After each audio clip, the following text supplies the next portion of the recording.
Want to know if your Filipino skills are improving and what your real learning level is? Get your language skills assessed with our free level assessment test. Just click the link in the description and sign up for a free lifetime account to get assessed.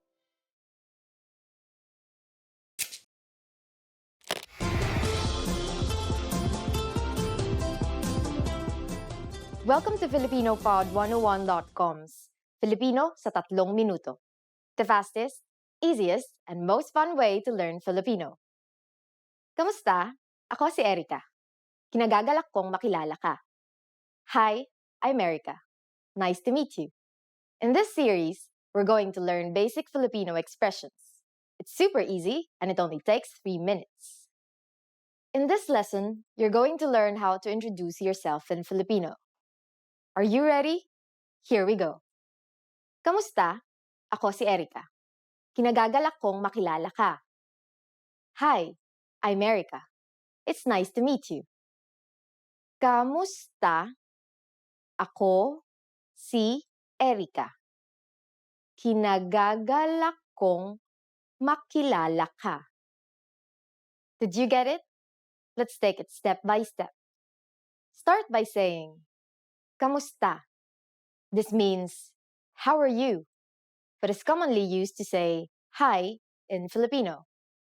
Next, say, Ako si, I am, and then your name. My name is Erica, so I'll say, Ako si Erica. Finally, say, Kinagagalak kong makilala ka. This means, it's nice to meet you. Kinagagalak kong makilala ka. Kamusta? Ako si Erica. Kinagagalak kong makilala ka. Next, we're going to learn how to introduce ourselves in formal Filipino. But first, I'll teach you 2 words that turns any Filipino sentence formal. They are po and opo. Po, opo. All Filipinos learn these 2 words when they are young because they are a must when speaking politely to those who are older. Now here's how to introduce yourself in formal Filipino. Kamusta po? Ako si Erica Reyes. Kinagagalak ko po kayong makilala. How are you? I'm Erica Reyes. It's nice to meet you. Kamusta po? Ako si Erica Reyes. Kinagagalak ko po kayong makilala. Did you notice the word po in this introduction? Let's compare it with the informal introduction we learned earlier. First, we have kamusta po instead of just kamusta. As we've said before, kamusta means how are you and has essentially the same use as hi in English. It comes from the Spanish phrase como esta. We add the word po to this to make it polite. For the next sentence, there is no need to change ako si or I am. However, saying your full name is considered more formal. In the Philippines, we say our first names first and last names last. Finally, pay attention to the ending. We went from kinagagalak kong makilala ka to kinagagalak ko po kayong makilala. Ka or you is changed to the plural pronoun kayo to make the sentence more formal. The pronoun is moved to the front of the verb, and ng is added to connect the words. Finally, we also add po to the sentence to show respect. One more time. The informal way to introduce yourself in Filipino is, Kamusta? Ako si Erica. Kinagagalak kong makilala ka. The formal way to introduce yourself is, Kamusta po? Ako si Erica Reyes. Kinagagalak ko po kayong makilala. Now it's time for Erica's tips. Have you gotten hold of saying, Kinagagalak kong makilala ka? Well, you might be surprised, but Filipinos say, Nice to meet you, more often than its Filipino counterpart. This is because many English words and phrases are used in daily conversation since English is the second official language of the Philippines. Filipinos also shake hands during first meetings, just like in many Western cultures. But of course, if you use the proper Filipino introduction, Your new Filipino friends will definitely be impressed. Do you know how to say thank you in Filipino? How about you're welcome? Watch the next Filipino sa 3 minuto lesson to find out. See you next time. Hanggang sa muli!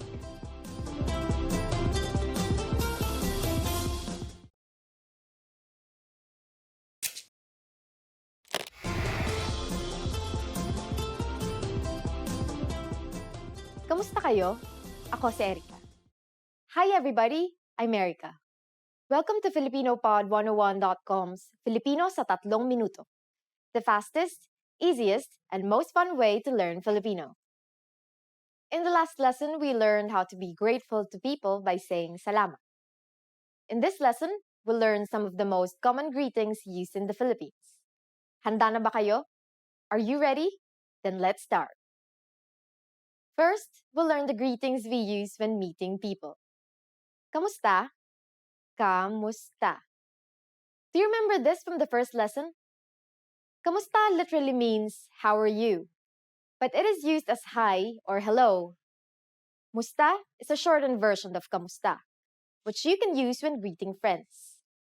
Musta, for formal situations, we use kamusta po. Kamusta po.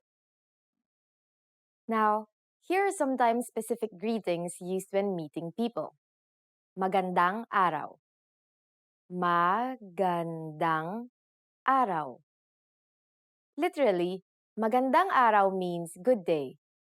To be more specific about which time in the day we greet someone, we use magandang umaga, magandang tanghali, and magandang hapon, meaning good morning, good noon, and good afternoon respectively.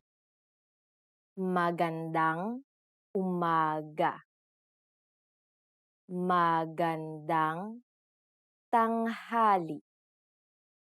Magandang hapon. During the evening, there is only one greeting, and that is magandang gabi. Magandang gabi. Maganda means beautiful or good. The connector NG is added to connect maganda and gabi. In formal situations, you just need to add po to the Filipino greetings I've already mentioned. Magandang araw po, magandang umaga po, magandang tanghali po, magandang hapon po, magandang gabi po. Are you ready for more? Next are some greetings we use when leaving. To say goodbye in Filipino, we say paalam. Paalam. We also have sige mauna na ako. Literally, all right, I'll go ahead. And it's a more casual way of saying goodbye.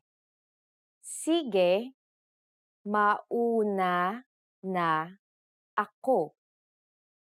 Finally, we have hanggang sa muli, meaning see you again. Hanggang sa muli.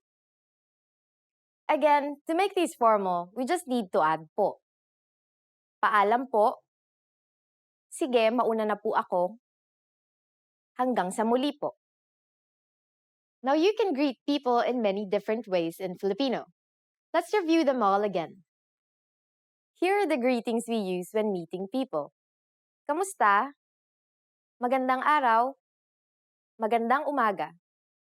Magandang tanghali. Magandang hapon. Magandang gabi. When leaving, we have paalam. Sige, mauna na ako. Hanggang sa muli.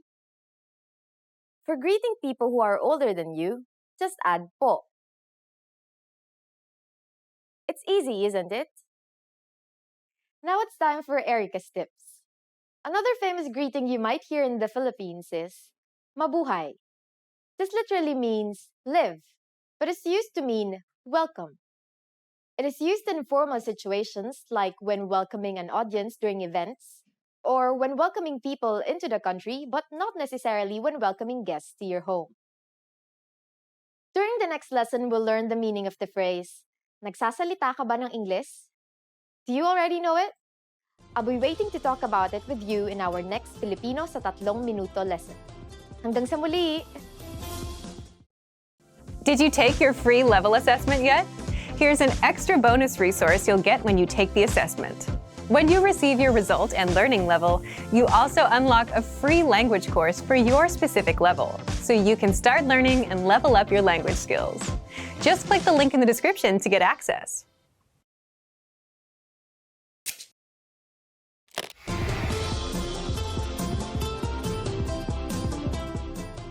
Kamusta kayo? Ako si Erica. Hi everybody, I'm Erica. Welcome to FilipinoPod101.com's Filipino sa 3 minuto, the fastest, easiest, and most fun way to learn Filipino. In the last lesson, we learned the most common greetings in Filipino. Do you remember them? In this lesson, we're going to learn a very useful phrase. Do you speak English? This phrase can be a lifesaver. The majority of Filipino people understand English. But if you ask in Filipino, you can be sure that everyone will understand what you're saying, even if their answer is no. Here's the informal way to ask it. Nagsasalita ka ba ng Ingles? Nagsasalita ka ba ng Ingles? Let's break down the sentence. In Filipino, the verb can come before the subject. Nagsasalita means speaking, followed by ka, which means you. Next, there is ba, which is the question marking particle.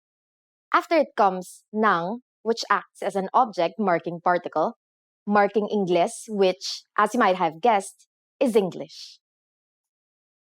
Another common way to ask if someone can speak English is, marunong ka bang mag-Ingles? Literally, this means, can you do English? Marunong ka bang mag-Ingles?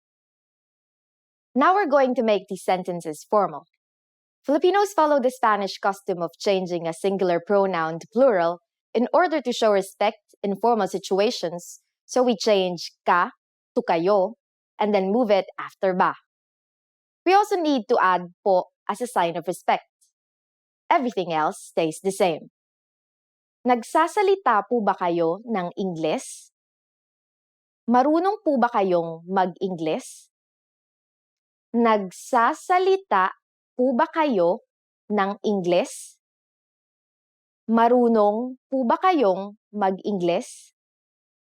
If you want to be even more formal, you can add mawalang galang lang po before the sentence. It means, excuse me. Mawalang galang lang po. Nagsasalita po ba kayo ng Ingles? Excuse me, do you speak English? Mawalang galang lang po. Marunong po ba kayong mag-Ingles? Here are some common responses you might hear. Oo. Yes. Oo. Konti. A little. Konti. Hindi. No. Hindi. Now it's time for Erica's tips. For those of you who are not only English speakers, you can use this question with any language you need. Just substitute Ingles with Español for Spanish, Hapon for Japanese, Italiano for Italian, Aleman for German, and so on. Now you know how to ask if people speak English or even your native language. But I hope this doesn't stop you from learning Filipino. We'll be learning more ways to say excuse me and I'm sorry in our next Filipino sa 3 minuto lesson. Hanggang sa muli!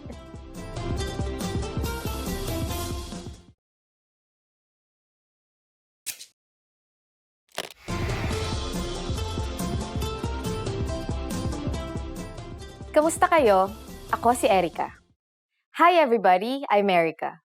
Welcome to FilipinoPod101.com's Filipino sa 3 minuto, the fastest, easiest, and most fun way to learn Filipino. In the last lesson, we learned quite a few phrases used when apologizing in Filipino. In this lesson, we are going to learn numbers in Filipino. That's right, numbers, mga numero. And you are going to learn them in only 3 minutes, 3 minuto. Are you ready? Let's start. Isa, isa. Dalawa. Dalawa. Tatlo. Tatlo. Apat. Apat. Lima. Lima. Anim. Anim. Pito. Pito. Walo. Walo. Siyam. Siyam. Sampu. Sampu. Okay, now repeat after me. I'll say the numbers and give you time to repeat each one. Isa. Dalawa. Tatlo. Apat. Lima. Anim. Pito. Walo. Siyam. Sampu. Great job! Try to remember these numbers by heart because you'll see them again in bigger numbers. Do you know what is before isa? Here's a clue. It's almost the same as in English. It's zero. Zero. Now let's continue from 11. Labing isa. Labing isa. Labindalawa. Labindalawa. Labintatlo. Labintatlo. Labing apat. Labing apat. Labinlima. Labinlima. Labing anim. Labing anim. Labimpito. Labimpito. Labing walo. Labing walo. Labinsyam. Labinsyam. These numbers may seem longer and harder to remember, but they basically follow a simple rule, which is labi plus connector plus the numbers 1 to 9. In Filipino, the connector is usually NA if the letter before it is a consonant, and NG if the letter before it is a vowel. In this case, since labi ends with I, then we'll be using the NG connector. However, NG sometimes changes its form depending on the letter that follows it. For the letters D, L, R, S, and T, the G from NG is dropped to make it easier to pronounce. Labindalawa, labintatlo, labinlima, and labinsyam. If a P follows the NG connector, the NG becomes an M, just like in labimpito. Now it's time for Erica's tips. Filipinos don't exclusively use the Filipino way of counting. As I've said before, English is commonly used in the Philippines, so it is very common for us to count in English as well. But that's not all. Sometimes, we even use the Spanish way of counting, especially when telling the time. Now you know how to count up to labinsyam. But why stop there? Next time, we'll learn more about numbers. Do you know the Filipino word for 100? Find out in the next Filipino sa 3 Minuto lesson. Hanggang sa muli!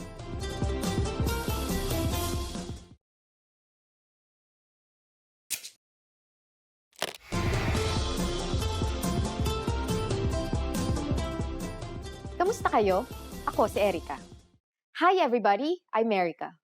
Welcome to FilipinoPod101.com's Filipino sa 3 Minuto, the fastest, easiest, and most fun way to learn Filipino. In the last lesson, we learned how to introduce ourselves in Filipino. In this lesson, we're going to learn how to use good manners as we thank people. Handa na ba kayo? Are you ready? Then let's go. Here's how we say thank you in Filipino. It's very easy. Salamat. Salamat. Salamat means thank you. When saying thank you very much, you just need to add maraming. Maraming salamat. Maraming salamat. Marami means a lot, and the NG is a connector added to marami to connect marami and salamat. Maraming salamat literally means many thanks and is equivalent to thank you very much. During the last lesson, we mentioned the informal and formal way of speaking Filipino. Salamat is the informal way to thank someone. When thanking someone older than you need to use the polite formal form. Do you remember what we need in order to do that? That's right. We just need to add the word po. Salamat po. Salamat po. If you really want to thank someone in a formal setting, you can add maraming, which means a lot, as we have just learned. Maraming salamat po. Maraming salamat po. Now, how do you answer? It's easy. Just say, walang anuman. Walang anuman. Walang anuman literally means it's nothing, but it is the equivalent of you are welcome. Wala means nothing, while anuman stands for whatsoever. It is a very common phrase to say when replying to a friend or a stranger who is thanking you. To make it formal and more polite, just add po. Walang anuman po. Walang anuman po. So when someone says salamat or maraming salamat po to you, you can simply reply with walang anuman or walang anuman po. Yes, it's that easy. Now it's time for Erica's tips. The word salamat is said to have been of Semitic origin. It sounds similar to the Arabic salam and the Hebrew shalom, meaning peace. Filipino has been influenced by many languages throughout history, so don't be surprised if you find similar sounding words from other languages, most especially Spanish words. Do you know that Filipinos have a specific greeting during the noontime? In our next Filipino sa Tatlong Minuto lesson, you learn this and other greetings in Filipino. See you next time. Hanggang sa muli! Now that you're finished with this lesson, want to know if your Filipino skills have improved? Take our free assessment test to assess your language, discover your true learning level, and get free access to a language course for your specific level. An easy-to-follow course where you learn the real language, the everyday conversations that you'll soon have, and absorb these practical conversations just by listening along, with quick audio and video lessons from real teachers. So click the link in the description and sign up for a free lifetime account to get assessed.